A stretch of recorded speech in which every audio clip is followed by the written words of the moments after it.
What's going on, child? It's your most favorite Diabeto YouTuber in the whole entire world, back with another video. Now, we are going to be checking out the story of Rod Diggs, aka / allegedly one of the OG Crashouts. And I'm going to be honest with y'all, I don't know anything about this man or any of his stories, so this is all new to me. And also, I'm more curious. I'm not here to judge or anything like that, so don't think that's the agenda or anything crazy like that.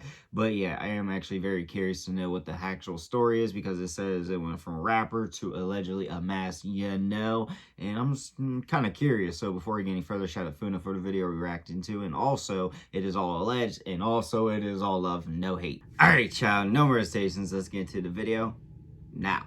We'll be telling the story of Rod Diggs, a rapper whose life was so enthralled with violence, he ended up incarcerated in one of the most secure supermax prisons in the world, known to house America's most dangerous inmates. Damn. His ruthless gangster lifestyle caused federal investigators to view him in the same light as terrorists and cartel leaders.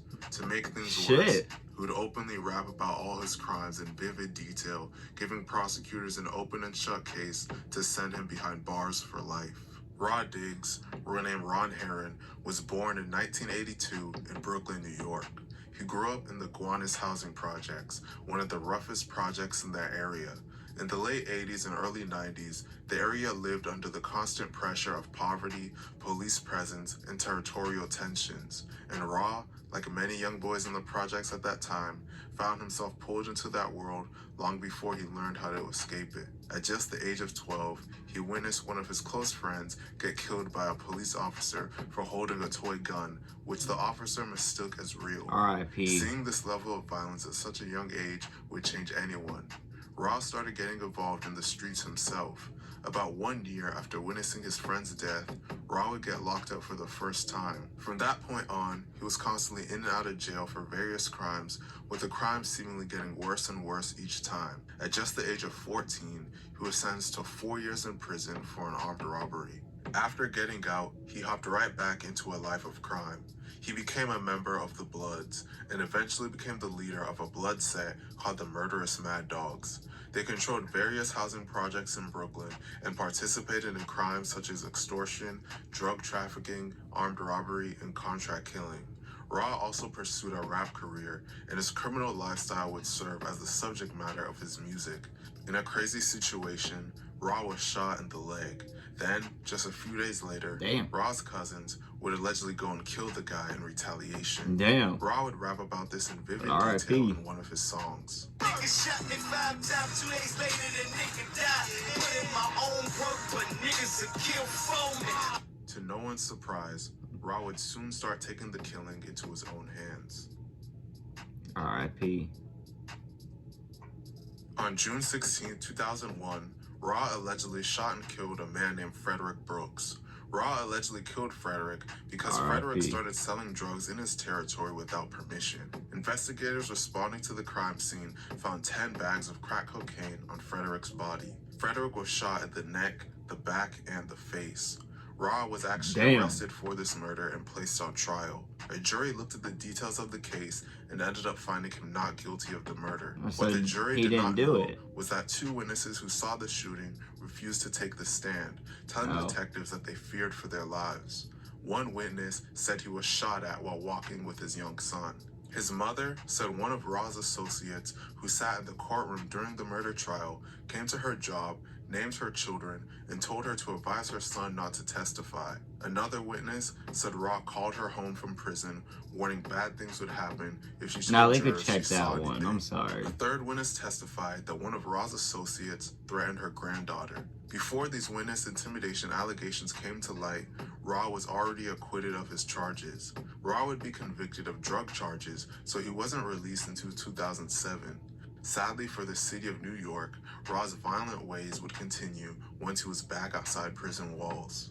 On May 9, 2008, a man named Richard Russo was in the Wyckoff Gardens housing project when Ra allegedly shoved him into an elevator and shot him in the head. Emergency responders pronounced Richard dead on the scene. Apparently, Richard and Ra had been arguing back and forth, and Richard allegedly told people that he was gonna kill Ra when he met up with him again. Ra took this threat to heart and decided to kill him first. About 1 year later, Raw would kill again. On September 30th, 2009, Raw confronted a man named Victor Zapata in the Wyckoff Gardens housing project. Victor had allegedly shot one of Raw's associates in a prior incident, so Raw was actively hunting him down. Once Raw saw Victor, he chased him through the building. Once he caught up with Victor, he allegedly was on shot him some multiple times crazy-ish. in the head and chest. Victor was rushed to Long Island College Hospital, where he was pronounced dead. Following this murder, Raw would continue rapping, all while serving as a drug kingpin and terrorizing the streets behind the scenes. Damn. Shortly before his final arrest, Raw nearly killed rap superstar Jim Jones. The two of them got into an altercation at a music studio, so Raw decided to round up some hitters and follow him to a strip club to kill him when he came out. Fortunately, Jim Jones and his entourage were able to flee the scene unscathed. Eventually, all of the dirt Raw was doing would cause him to pay the price. In October of 2010, the DEA, NYPD, and federal agents moved in. Raw Diggs was arrested on drug charges first, but prosecutors were only warming up. Once they had him, they expanded the case. More witnesses came forward. Old files resurfaced. What started as a drug case became a RICO indictment that included drug trafficking, murder conspiracy, 3 homicides, firearm offenses, and witness intimidation. And then came the trial. Murder is the charge against an aspiring rapper accused of living the thug life. Fox 5's Lisa Evers live in downtown Brooklyn outside the courthouse. Accused of living the thug life is crazy. Well, Steve, a very dramatic day here. I was in the courtroom as this accused Bloods gang leader and rapper on the rise tried to counter the government's claims that he's a killer drug lord who terrorized his own community. The trial began in May 2014 in the Eastern District of New York. From the first day, the courtroom felt like a movie. Prosecutors portrayed Raw as the leader of a violent drug enterprise, someone who used fear and retaliation to control his territory. They didn't just use witnesses, they used his music, his tweets, his DVD freestyles. I don't know if you can use freestyles and music, but but frame his image as proof of criminal identity. The defense filed back. They argued there was no physical evidence tying Raw to the murders.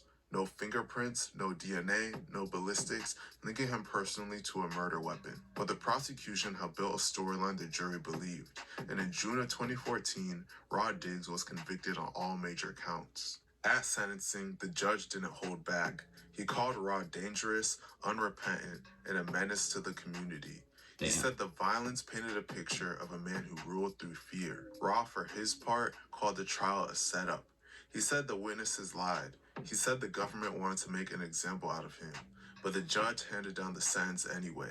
Raw later told the judge that he could give him 10 life terms and that he was only going to die once. On April 2nd, 2015, he was sentenced to 12 life sentences. He said, fuck yeah, I'll give you 12 then. Following his sentencing, Raw was transported to the ADX Florence Supermax facility in Colorado. This is one of the worst and strictest prisons in America. Inmates at the ADX complex are held in isolation for 23 hours per day with minimal human contact. Fuck that. The 1 hour of yard time that they get is spent in an outdoor cage by themselves. After his conviction, Raw didn't stop fighting. On April 8, 2015, he filed an appeal with the United States Court of Appeals for the Second Circuit, arguing that his conviction violated his First Amendment rights, essentially claiming that the government had punished him for his music and lyrics, not for actual crimes. The appeal moved slowly through the system, but on February 14, 2019, the court issued its ruling. They rejected his claim, declaring it without merit, and upheld the original conviction. Damn. Till this day, Raw is still being held in ADX Florence. RIP to everyone that passed away. I ain't gonna lie. Should have just focused on that music. Now, of course, it's, you know, stuff that I don't necessarily can't speak about, but, like, if you would have just focused on the music instead of going into that life over and over again, then you might have been something where, you know, you could have had your name known for bigger reasons, like, you know, music and shit like that. But at the same time, it's, you know, stuff in like that I can't really explain because I don't live that lifestyle and that type of eccentricness. But in general, yeah, that shit was wild. Definitely was like Crashout and one of the, yeah, especially since that shit was going on back in the day. Now, of course, there's all kinds of people that are probably allegedly doing Crashout shit like that, but yeah, point blank, that definitely was like Crashout shit. And RIP to everybody that was taken, of course, but really that's all I gotta say. But to do know what y'all think, what you want to see your boy make in the comment section down below. But like I said, that's all I got for y'all. Peace.